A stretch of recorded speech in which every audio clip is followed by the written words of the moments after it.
पड़ा। Basic cause ये है कि जो अभी दरगाह को लेकर कंट्रोवर्सी बनी हुई है और भ्रांति की बयानात जो हैं वेरियस चैनल्स पे और उस पे आ रहे हैं, उसको देख करके मेरे को खुद मंदिर आम पर आना पड़ा कि एक्चुअल पोजीशन आप लोगों के नोटिस में ला दी जाए ताकि ये जो बयानात आ रहे हैं इसके ऊपर अंकुश लग सके और जो वस्तु स्थिति है और जो सही हिस्ट्री है वो पब्लिक के नोटिस के अंदर पब्लिक के सामने आ जाए। अभी थोड़ी देर की बात है कि सुप्रीम कोर्ट ने, हमारे सर्वोच्च न्यायालय ने संभल को लेकर के जो ऑर्डर पारित किया है उसके लिए मैं पूरी प्रशंसा करता हूँ, धन्यवाद देता हूँ और लोगों से ये अपील करता हूँ कि वो इस आधार पे अमन और शांति बनाए रखें और अपनी ओर से ऐसा कोई काम नहीं करें कि जिससे कंट्रोवर्सी पैदा हो। हमारे पास लीगल अधिकार हैं, हम कोर्ट में जाएं, देख लो कोर्ट ने हमारी बात को माना, एक्सेप्ट किया और ऑर्डर पारित किए। इसी तरह से अजमेर की दरगाह के सिलसिले के अंदर ये कंट्रोवर्सी की गई है कि हरबिलास शारदा साहब की किताब है, ये 1910 में लिखी गई, 1920 में इसका री एडिशन हुआ, 1940 में फिर इसका हुआ। उसके अंदर पेज नंबर 92 पे बिल्कुल क्लियर कट वर्डिंग्स हैं। हरबिलास शारदा साहब हिस्टोरियन नहीं है, नंबर 1, वो एक एजुकेटेड आदमी थे। उन्होंने अपनी नॉलेज के हिसाब से जो उनकी जानकारी के अंदर आई उस वक्त, कब 1910 में, उसके अंदर बिल्कुल क्लियर कट ये दिया हुआ है कि ट्रेडिशन से, ट्रेडिशन का मतलब क्या होगा, ऐसा कहा जाता है, ऐसा सुना जाता है, ट्रेडिशन से, बस इस वर्ड के ऊपर ही आ रहा हूं मैं और कुछ नहीं। बाकी जो उसको कहना है वादी को, उसने कोर्ट में कह दिया। हम जो कुछ भी जवाब देंगे वो कोर्ट के अंदर देंगे और लीगल वे के अंदर देंगे। हमारे भी एडवोकेट्स का पैनल है, अजमेर का अलग है, हाई कोर्ट का अलग है, सुप्रीम कोर्ट का अलग है। हम उनसे चैनल बनाए हुए हैं, हो सकता है वो आ जाए यहाँ पर। इसी दरगाह का जो 800 साल का इतिहास है, जब गरीब नवाज रहमतुल्लाह अलैह का एक्ट गवर्नमेंट ऑफ इंडिया पास कर रही थी, एक्ट नंबर 36 1955, उससे पहले 1950 के अंदर गवर्नमेंट ऑफ इंडिया ने इलाहाबाद हाई कोर्ट के सिटिंग जज जस्टिस गुलाम हसन की अध्यक्षता में एक आयोग बनाया और दरगाह के माल एडमिनिस्ट्रेशन को लेकर के उसके ऊपर इंक्वायरी की। उसके अंदर जब उन्होंने यहाँ आकर के पूरी जानकारी ली, खोजबीन की, मालूमात की, डॉक्यूमेंट्स देखे और पुराने दस्तावेज की रोशनी के अंदर उन्होंने जो अपनी रिपोर्ट सबमिट की, वो गवर्नमेंट ऑफ इंडिया के पटल पे है 1950 के। ये इंक्वायरी कमेटी रिपोर्ट है, ये इसका लेना चाहे आप फोटो ले सकते हैं। इसका पेज नंबर 18 के ऊपर बिल्कुल क्लियर कट वर्डिंग्स हैं कि उस जमाने में ये सब कच्चा था।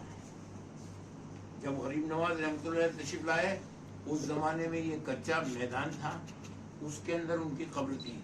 अब साइकोलॉजी पॉइंट ऑफ व्यू से आप खुद अंदाजा लगा सकते हैं कि जहाँ पर कब्र होगी और वो भी कच्ची, 150 साल तक आपका मजार कच्चा रहा, बिल्कुल भी वहाँ कोई पक्का कंस्ट्रक्शन नहीं था, तो उसके नीचे टेम्पल कहाँ से आ गया भाई? पहली चीज। दूसरी चीज के जो महमूद खिलजी थे, कहाँ के थे? ये लिखा हुआ पूरा, मालवा के किंग, मालवा। उन्होंने जब अजमेर पर कब्जा किया तो उन्होंने अपनी तरफ से जो एडमिनिस्ट्रेशन चलाया, उसके अंदर गरीब नवाज के खलीफा की दरगाह है नागौर शरीफ के अंदर, सूफी अमीरुद्दीन सुल्तान तारिकीन रहमतुल्लाह। उनके पड़पोते जो थे वो ख्वाजा हुसैन नागौरी नाम से जाने जाते थे। उनसे उस महमूद खिलजी की बहुत ज्यादा अकीदत थी, तो किसी फंक्शन के अंदर उनको उन्होंने खूब इनाम वगैरह दिए, तो उन्होंने उस पैसे को यहाँ ला करके ख्वाजा साहब का गुंबद बनाया, ये जो जिसको आप जन्नती दरवाजा कहते हैं वो बनाए, और जो कच्चे मजार थे उसको पक्का किया। ये उस 150-200 साल के बाद में बना है, ये 1961 AIR 1961 supreme court full bench का सुप्रीम कोर्ट का जजमेंट है, गजेंद्र गौरकर का। इसका कच्चा था, ये पूरे हिस्ट्री दी हुई है, दरगाह की हिस्ट्री। जो एक्ट को चैलेंज किया गया था उसके अंदर ये पूरी हिस्ट्री दी हुई है कि क्या था वहां पर, क्या नहीं था, ये क्लियर कट मौजूद है। इसी तरह से जो दूसरा अभी फरवरी 2002 के अंदर गवर्नमेंट ऑफ इंडिया ने JPC बैठाई थी दरगाह के और अदर प्रॉपर्टीज के एडमिनिस्ट्रेशन के लिए, ये क्लियर कट मौजूद है। 20 दिसंबर 2002 को ये राज्यसभा ये पटल पे रखी हुई है। इसके अंदर जो उन्होंने स्टोरी दी है दरगाह को लेकर के, ये पेज नंबर किसके ऊपर है, पेज नंबर 2 पे अजमेर दरगाह का ये दिया हुआ है। इसके अंदर बिल्कुल क्लियर कट दिया हुआ है कि ख्वाजा का मज़ार कैसे था, वहाँ कोई टेम्पल था नहीं था, कुछ नहीं लिया हुआ। ये जो नई कंट्रोवर्सी सिर्फ एक हरबिला शारदा साहब की किताब को लेकर के, एक वर्ड को लेकर के, क्या ट्रेडिशन सेज, अरे ट्रेडिशन सेज तो आप ये भी कह सकते हो, अभी मैं यहाँ बैठा हूँ कि साहब यहाँ पर तो जो है महादेव का टेम्पल था, तो मैं क्या कर सकता हूँ भाई, आपकी जबान के ऊपर ताला तो लगा नहीं सकता। लेकिन उसका फैक्चुअल पोजीशन जो है वो हमें देनी पड़ेगी। तो अब हमें जो जवाब देना है या नहीं देना, ये हमारे एडवोकेट्स का पैनल जो है वो हमें बताएगा, और उसके बाद हम कोर्ट के अंदर उसका सही जवाब देंगे। लेकिन फैक्चुअल पोजीशन ये है। और इसके अलावा 1829 के अंदर जो अजमेर के अंदर यहाँ मदार गेट के बाहर एक राइट हैंड में मूर्ति के साथ एक कमांडर्सपुरा मार्केट है, तो ये कमांडर्सपुरा अजमेर मेवाड़ के अंदर जो स्टेट कहलाती थी, उसके अंदर कमांडर साहब कमिश्नर होकर के आए थे। उन्होंने अपनी रिपोर्ट 1829 के अंदर सबमिट की। उसके अंदर दरगाह की छोटी से छोटी बात को लेकर के, बड़ी सी बड़ी बात को लेकर के उन्होंने एक्सप्लेन किया है। सारी दरगाह की पिक्चर उन्होंने क्लियर की है। इसी तरह से कर्नल जेम्स टॉड, ये अजमेर मेवाड़ के अंदर कमिश्नर होकर के आए। इन्होंने भी 1829 के अंदर अपनी किताब लिखी एनालिसिस ऑफ राजस्थान, उसके अंदर बिल्कुल क्लियर कट दिया हुआ है दरगाह को लेकर के। इसके अंदर भी कहीं नहीं है। इसके अलावा और अदर इतनी हिस्टोरिकल बुक्स हैं पर्शियन के अंदर, जिसका इंग्लिश ट्रांसलेशन हो चुका है। और इसके अलावा जो यूनाइटेड किंगडम है, ऑक्सफोर्ड प्रेस की कई किताबें हैं। Sufism in India, Sufi shrines in India, उसको लेकर के उन्होंने हर छोटे छोटे मज़ार को एक्सप्लेन किया है। और इसके अलावा 1716 की एक किताब है जिसको एनसाइक्लोपीडिया ऑफ ब्रिटेनिका कहा जाता है। उसके अंदर दरगाह की हिस्ट्री है, ख्वाजा साहब के ऊपर डिटेल है, उसके अंदर कहीं हवाला नहीं है। तो ये नई कंट्रोवर्सी सिर्फ एक किताब के अंदर लेकर के दो वर्ड को ये कर दी गई, ये कहाँ तक जायज है, ये देखना है। और the place of ownership preservation act number 42 1991 का सेक्शन 2C और 3 वो क्लियर है कि 15 अगस्त 1947 को इंडिया के अंदर जितनी भी रिलीजियस प्लेसेस एग्जिस्ट कर रहे थे, उन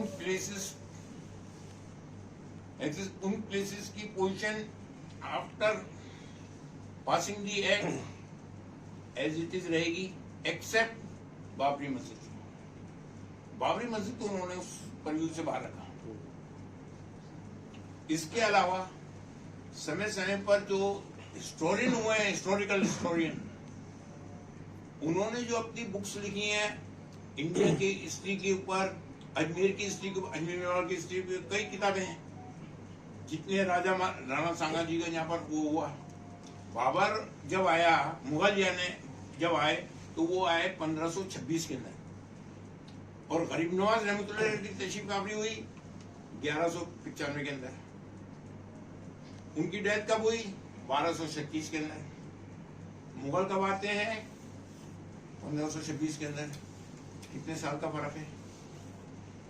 तो मुगलों ने यहाँ आकर के कुछ नहीं किया है।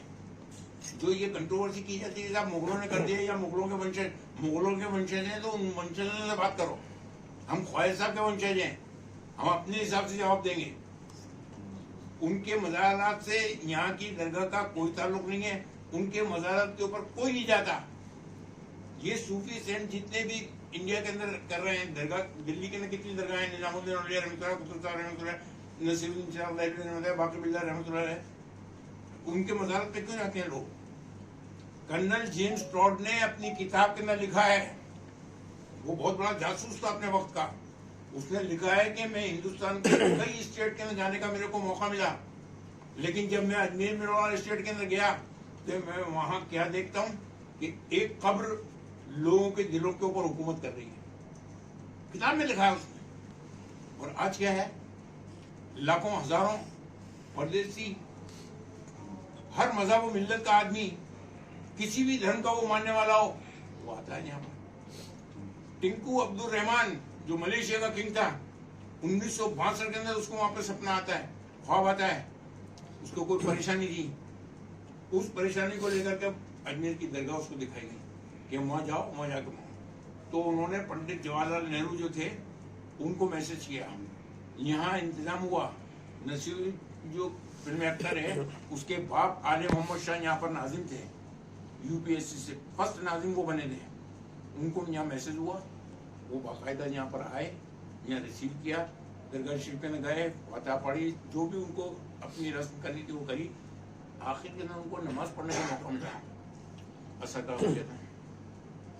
तो जैसे वो शाहजहानी मस्जिद में उनको जो पब्लिक जो है नमाजी, बहुत से जूते अपने वहीं दीवार के सारे रख देती है, वहाँ उनको वहाँ जगह मिली, तो वहाँ के प्रशासन ने जो उनके साथ आया था उन्होंने कहा कि ये किंग है, वो है, तो किंग ने खुद ने रोका कि ये अल्लाह का घर है, मेरे को जहाँ जगह मिलेगी उस जगह खड़े होकर भी नमाज पढ़ूंगा। जूतों की उन्होंने परवाह नहीं की। और दूसरी सबसे बड़ी चीज ये है कि आज यहाँ पर हमें क्या देखने को मिलता है, गंगा जमनी तहजीबी तो देखने को मिल रही है। अमन और शांति का ये वो गहवारा है कि यहाँ से हमेशा शांति का पैगाम मिला है। आज वहीं पर आप शांति भंग करना चाहते हो और उसको आधार बना के पूरे विश्व के अंदर क्या मैसेज समाज को दे रहे हो? क्या हमारी आने वाली नस्लें जो है मस्जिद, मंदिर, गुरुद्वारा उसके ऊपर लड़ती रहेंगी? हमारा काम क्या है? हमें अपनी आने वाली नस्लों को बनाना है, आगे बढ़ाना है, देश को तरक्की। आज देश किस जगह पर जा रहा है और किस जगह खड़ा है? इसके अलावा इस देश को तरक्की के रास्ते पर लाओगे या और आप बैग पे ले जाओगे?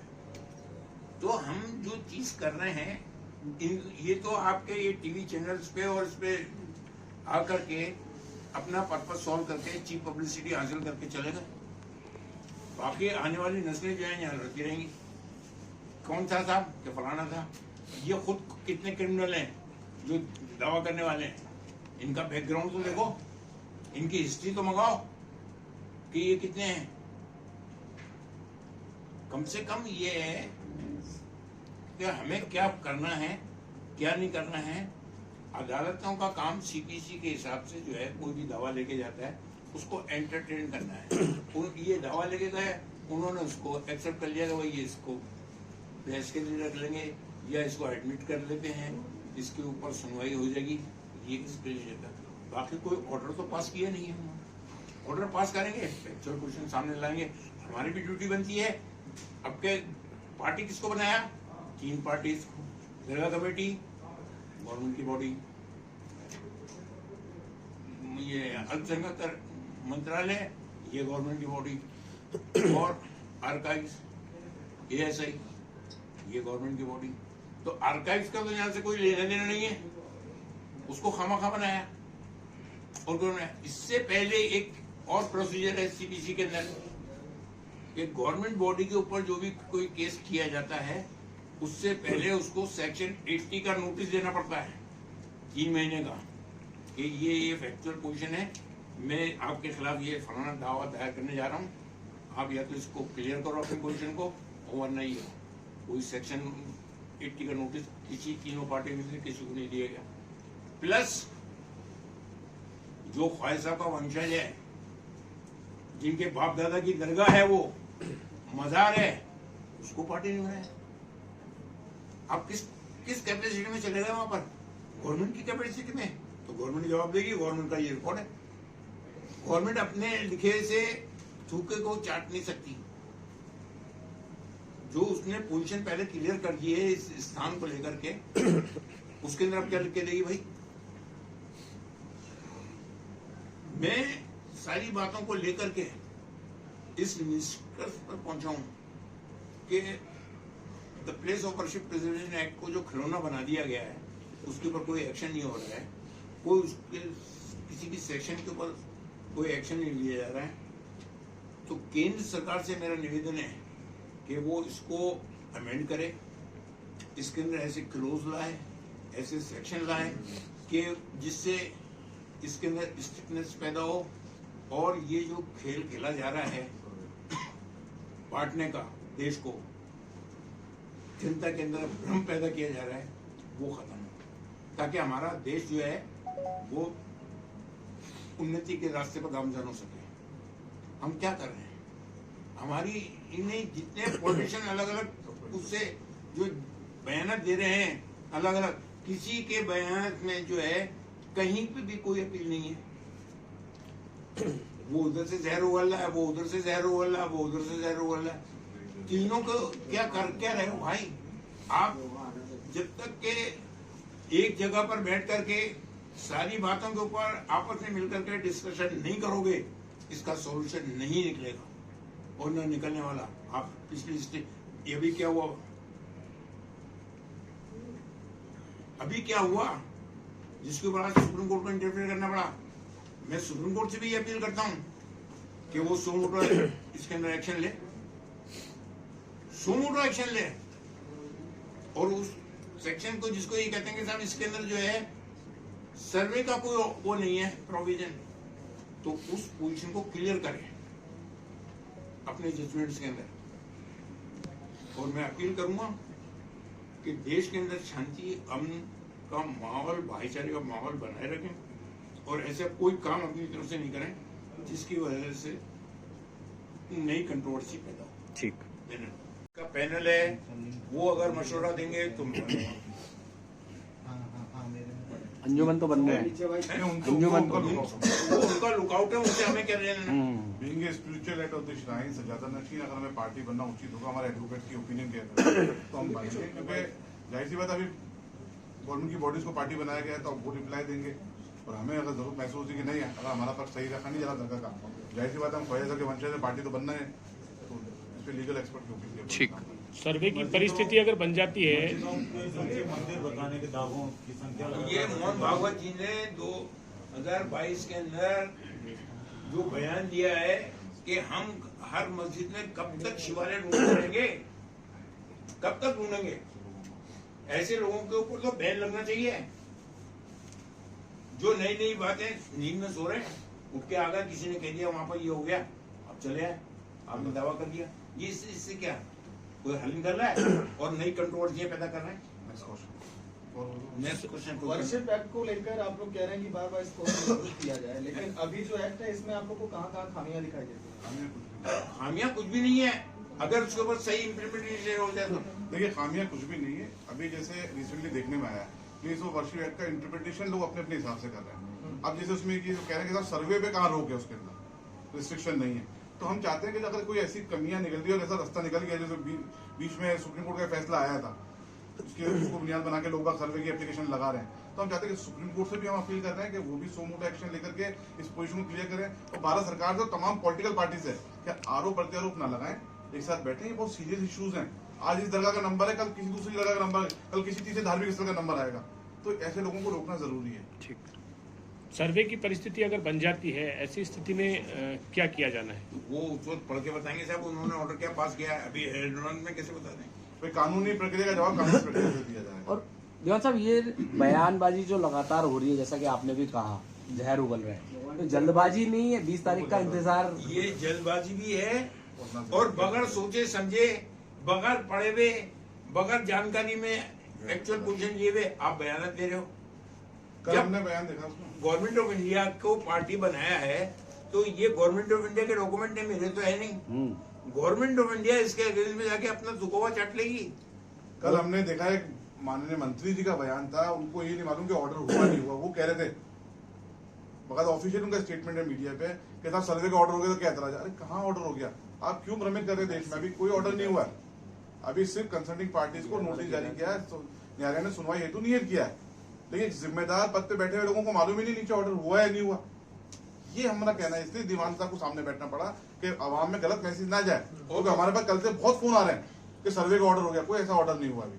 अच्छा, विष्णु गुप्ता जो याचिका लगाया उसमें वो कह रहे हैं कि हम भी कई बार दरगाह के अंदर गए, हम भी वहाँ पे निशान देखे हिंदू मंदिर होने के। ये सब निराधार है, झूठे हैं। ऐसा है कि आप 24 घंटे जा सकते हो, जगह खुली भी है, कोई रोक टोक नहीं है। आप बता दो मेरे को, आप तो अभी गए होंगे, देखा होगा आपने। जी जी जी। एक निशान बता दो मेरे को। दीवान साहब, ऐसे लोगों को, सिरफिरे लोगों को रोकने के लिए सरकार से क्या निवेदन करेंगे? सरकार से मैंने कहा ना कि इनके खिलाफ पाबंदी लगाई जाए, सख्त से सख्त एक्शन लिया जाए और ऐसे लोगों को बेहद बार किया जाए। Thank you.